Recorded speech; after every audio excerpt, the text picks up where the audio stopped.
At 50 degrees C, an Appalachian family survives only by running life like a controlled system. The cold is not weather.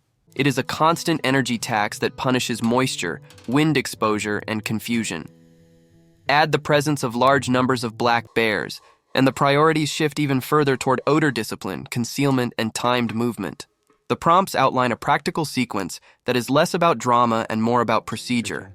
Stabilize the body, stabilize the shelter, secure heat and water efficiently, obtain calories with low risk, and prevent bears from ever deciding the cabin is worth investigating.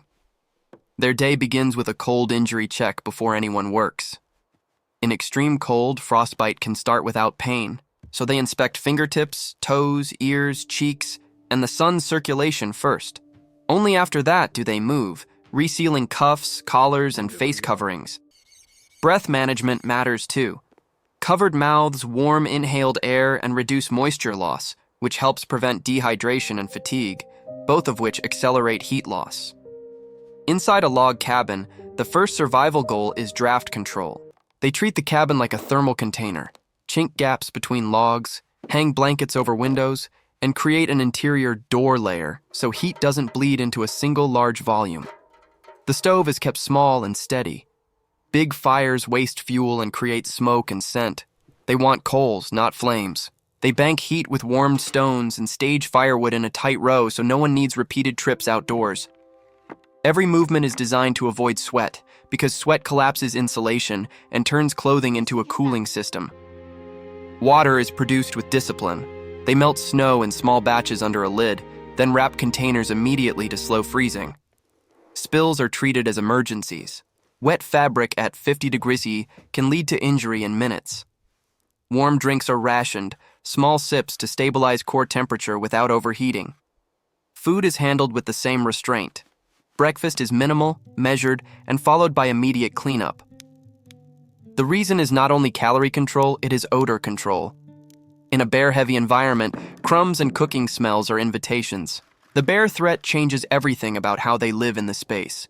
The cabin is organized into two zones, a clean sleep zone with no food or scented items, and a controlled cooking area where scent is minimized and removed quickly. All food and scraps are sealed and stored high. Windows are blacked out to prevent silhouettes because visible movement can draw attention. They also build early warning, simple noise lines and hanging items that rattle if something heavy moves near the porch. This gives seconds to respond without panic. Because there are so many bears, they avoid confrontation and rely on timing and invisibility. They watch the outside through tiny gaps, waiting for bear gaps or for the blizzard to thicken enough to mask movement. When they must go out, checking a close snare line or grabbing wood, it is timed, short, and strictly controlled. Door opened only as far as needed. Someone watching. Someone ready to close and bar immediately. Traps are placed close and downwind to reduce travel and keep scent away from the cabin. Cooking stays low smoke and lidded, then the area is cleaned to unused condition. Eventually, the prompts shift from holding the cabin to evading. This is not a dramatic escape. It's a procedural relocation. They pre-pack a go bundle, water, fire kit, small food, spare wraps, and rehearse a silent drill so everyone moves in the same order. Father leading, son centered, mother controlling spacing and insulation. They use the storm as cover and move low along leeward corridors, ravines, spruce lines, and rock outcrops that reduce wind and limit their visibility. They pause often to prevent sweating, because sweating is more dangerous than cold discomfort. When they stop, they build micro-shelters the same way every time. Stomp a hard platform, lay thick bough insulation, build a low roof, pack snow for insulation, and leave a small vent gap to prevent condensation and suffocation. They keep fires tiny or avoid them altogether unless water becomes critical, because smoke and scent can carry. If a microfire is necessary, it's brief, sheltered, and erased immediately. The family's survival posture is consistent, compressed together for shared heat, keep the sun protected in the center, and repeat circulation checks. As they relocate again, the same principles apply in a secondary structure. Seal cracks, bar doors, blackout windows, separate sleeping from scent, and maintain a low coal bed. Bears may pass close, but the system is designed so the cabin offers nothing attractive. No easy food smells, no visible movement, no accessible scraps, and no open entry points. Overall, the prompts describe a survival method built on 4 rules: stay dry, stay hidden, stay organized, and stay boring to bears. Heat comes from controlled coals, insulation, and reduced air exchange. Water comes from small, lidded melts with immediate wrapping. Calories come from low-risk trapping and disciplined rationing. Safety comes from early warning, scent control, and timed movement under cover. In 50 C with bears everywhere, the winners are not the strongest, they are the most consistent.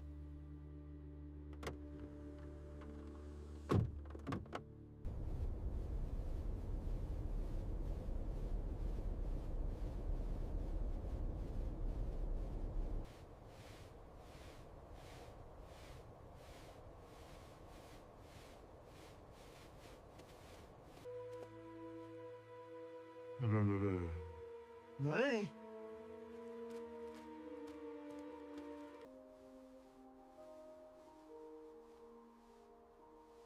There's no one.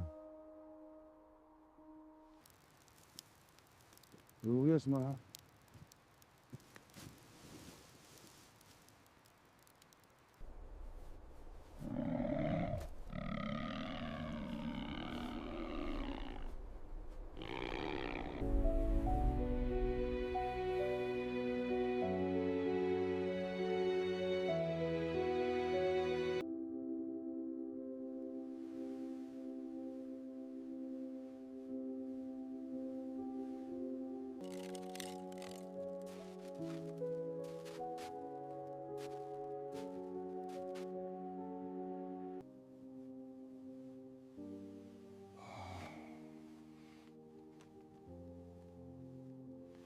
One, two, three, 4, 5, 6, 7, 8, 9.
Okay, I'll stick this straks maar net, hè?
Jeg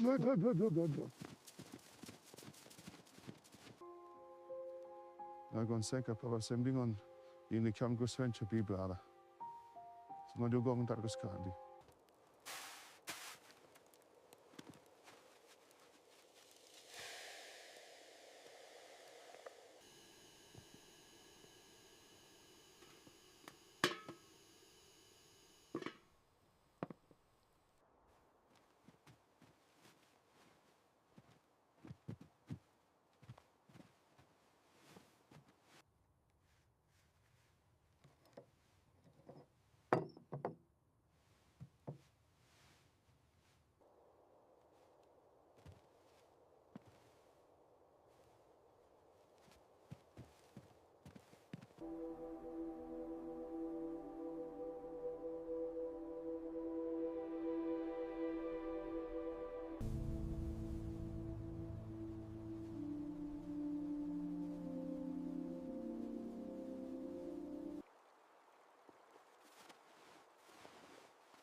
Det er så basic, Matthew.